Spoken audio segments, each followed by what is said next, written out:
สวัสดีค่ะพ่อแม่พี่น้องสวัสดีFCทุกท่านเนาะค่ะ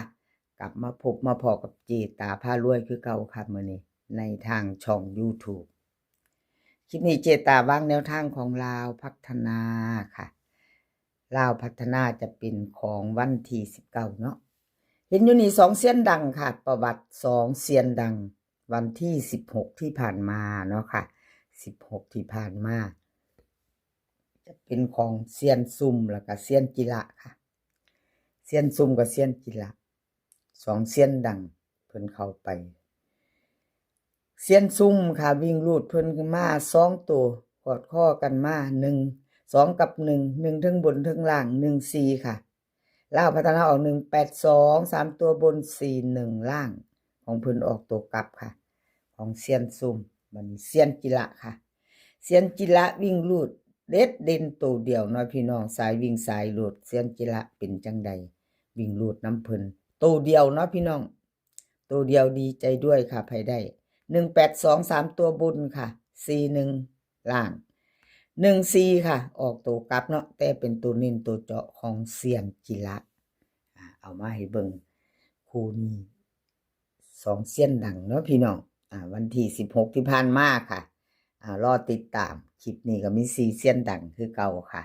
เลขล็อกจิกเซียนหนุ่มเซียนซุ่มแล้วก็เซียนจิระ4เซียนดังค่ะมีเซียนใดอยู่ในหัวใจก็เตรียมรับชมรับฟังแล้วก็แคปหน้าจอไว้ไปรุ่นกันไปเบิ่งของเซียนซุ่มก่อนเนาะค่ะ FC ดูของเซียนซุ่มก่อนแนวทางใหม่ของเพิ่นเนาะค่ะดูของเซียนซุ่มก่อนแล้วเจตาก็จะไปเบิ่งประวัตินำเนาะค่ะประวัติของเซียนซุ่มเข้าไป2งวด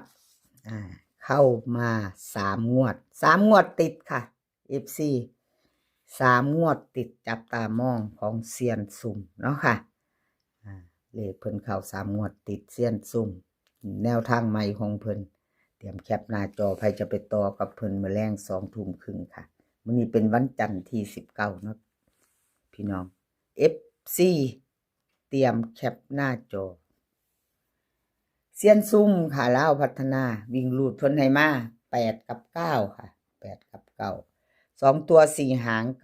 9890 8081ค่ะเบิ้ล9988 3ตัวค่ะ3หาง8898 781 890วิ่งรูดลอง8เด่น9 2ตัวค่ะ9890เพิ่นเน้นให้2หาง2ตัว98กับ90เนาะค่ะวงกลมให้3ตัวค่ะ3ตัว2หาง898890 3ตัว2หางเซียนซุ่มเน้นให้เนาะค่ะกราบขอบบุญขอบคุณเซียนซุ่มหลายๆเด้อค่ะที่ให้แนวทางมาวางทางช่องเนาะกราบขอบพระคุณเป็นอย่างสูงค่ะแคปหน้าจอค่ะ FC ใครจะไปต่อกับเซียนซุ่มแคปหน้าจอเนาะค่ะไปต่อเซียนจิระเซียนจิระเดี๋ยวเจตายเบิ่งประวัติเพิ่นอีกเนาะพี่น้องเบิ่งประวัติของเซียนจิระ2งวดหลุดไปเซียนจิระเซียนจิระวันที่16เนาะค่ะ1บน1ล่างวิ่งรูด14เนาะค่ะลาวพัฒนาออก41ออกตกกลับไผใดก็ดีใจน้ำเพิ่นครับมีผู้วิ่งผู้ตามเนาะกับเซียนจิระเพราะเพิ่นให้มาตัวเดียวค่ะพี่น้องแค่ตัวเดียวเนาะ FC ตัวเดียววิ่งรูดของเพิ่น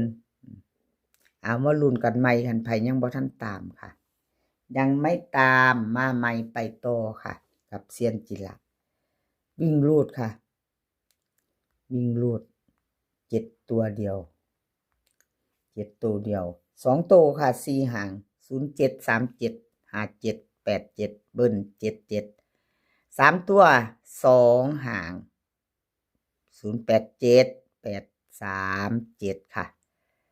วิ่งรูดตัวเดียวเด้อค่ะพี่น้อง 2 ตัวเน้น37กับ87เน้น2 หาง3 ตัวก็เน้นถึง3 หาง2 หางเด้อค่ะ3 ตัว087 837วงกลมให้ถึง2 หางค่ะเน้นให้2 หาง3 ตัวชอบก็จัดขัดก็ผ่านค่ะกราบขอบบุญขอบคุณเซียนจิระหลายๆค่ะที่ให้แนวทางมาวางทางช่องแล้วก็FCใหม่เนาะค่ะถ้าเพิ่งผ่านเขามาเห็นเป็นครั้งแรกเนาะทางช่องของเจตาพารวยค่ะ FC ใหม่เพิ่นก็เข้ามาอยู่ค่ะติดตามเจตาเรื่อยๆอยู่ในช่องน้อยๆเนาะกราบขอบบุญขอบคุณหลายๆค่ะท่านชอบแนวทางเดียวกันเนาะชอบคลิปของเจตาแล้วก็แนวทางลาวพัฒนาของหลายๆเซียนเอาแต่ละคลิปถ้าผ่านเขาไม่เห็นเนาะค่ะถ้าชอบก็กดติดตามไว้ค่ะแล้วก็อย่าลืมกดกระดิ่งแจ้งเตือนจะได้บ่พลาดคลิปใหม่ๆของเจตาพาด้วย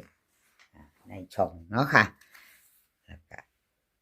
ชอบเซียนใดเขาก็แคปหน้าจอไว้พิจารณาเอาที่เขาชอบเขามักเนาะพี่น้องเลขล็อกจิกค่ะสาวน้อยหน้ามนคนขยันสาวน้อยหน้ามนคนน่ารัก16ที่ผ่านมาค่ะ182 3 ตัวบน41ล่างวิ่งรูด2 ตัวค่ะเบิ้ล3 ตัวค่ะรูดไปของเลขล็อกจิกก็บ่เป็นหยังค่ะ14เพิ่นเข้าไปเนาะค่ะ8 2 ตัวมา1 ตัวเนาะประวัติเพิ่นเจตาให้เบิ่ง2 งวดค่ะชัดเจนสำหรับประวัติหลายๆเซียนเนาะพี่น้องเจตาจะให้เบิ่งก็บ่เกิน3 งวดหรอกค่ะ3 งวดเขาติดกันกับ3 งวดให้เบิ่งอยู่2นั้นก็2 งวดเพื่อบ่เป็นการเสียเวลาของ FC เพิ่นเนาะค่ะเพื่อบ่เป็นการเสียเวลามี2 งวดก็คือสิชัดเจนแล้วเนาะพี่น้องให้ความมั่นใจกับ FC ที่เข้ามาดูรับชมรับฟังเนาะ2 งวดประวัติให้ความมั่นใจเพิ่นให้เพิ่นเบิ่งว่าที่ผ่านมาแค่2 งวดเป็นจังไดมีเขามีหลุดเนาะให้เพิ่นได้เห็นเลขล็อกจิกค่ะสาวน้อยหน้ามนคนน่ารักมาแล้วพี่น้องเตรียมแคปหน้าจอ FC เพิ่นลงหลามเนาะเลขล็อกจิก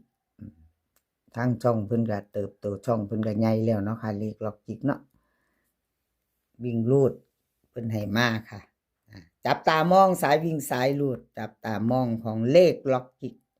มีตัวเดียวค่ะวิ่ง0 2 ตัว4 หางค่ะ02 05 03 06เบิ้ลค่ะ00 3 ตัว2 หาง205 306วิ่งรูดเด่นตัวเดียว2 ตัว2 หางค่ะเพิ่นเน้นให้05กับ06 3 ตัว2 หางเน้นทอกันค่ะ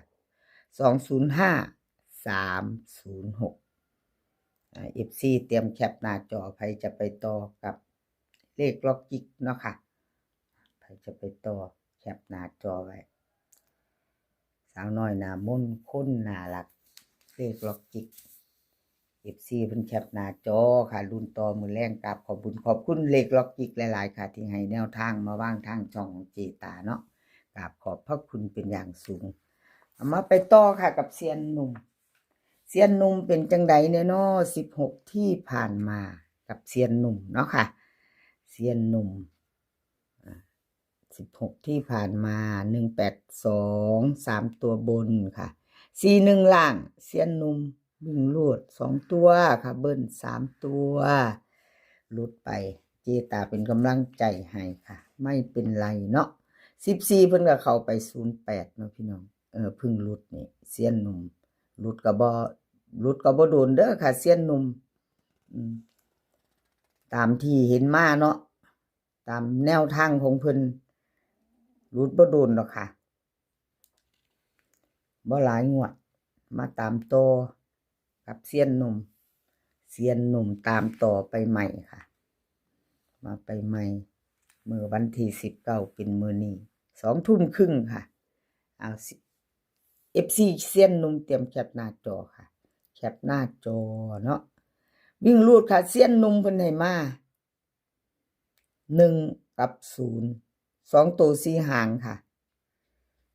190912021100ค่ะเบิ่นเพิ่น3ตัว3หาง90211091ค่ะวิ่งรูดเด่นทอกัน1กับ0วงกลมให้ทั้ง2ตัวเนาะค่ะ09กับ02 2ตัวเน้น2หางค่ะของเซียนหนุ่ม3ตัวเน้นหางเดียวค่ะ902เน้นหางเดียววงกลมให้หางเดียวเนาะ FC ชอบกระจัดขัดกระพานค่ะของเซียนหนุ่มกราบขอบคุณเซียนหนุ่มหลายๆที่ให้แนวทางมาวางทางช่องเนาะค่ะกราบขอบพระคุณเป็นอย่างสูงคลิปนี้ขอให้พี่น้องโชคดีมื้อแลง20:30ค่ะให้โชคดีกันทุกคนมื้อนี้ก็ขอให้มีความสุขขอให้สุขภาพร่างกายแข็งแรงกันทุกคนค่ะสุขภาพย่อมมาก่อนเสมอเที่ยวหนาวเที่ยวร้อนเนาะพี่น้องมาไปอากาศเปลี่ยนแปลงดูแลสุขภาพเนาะค่ะเดินทางไปไสก็ขอให้ปลอดภัยเดินทางไปขอให้มีโชคกลับมาขอให้มีชัยคลิปหน้าพอกันใหม่ค่ะคลิปนี้ก็สวัสดีค่ะ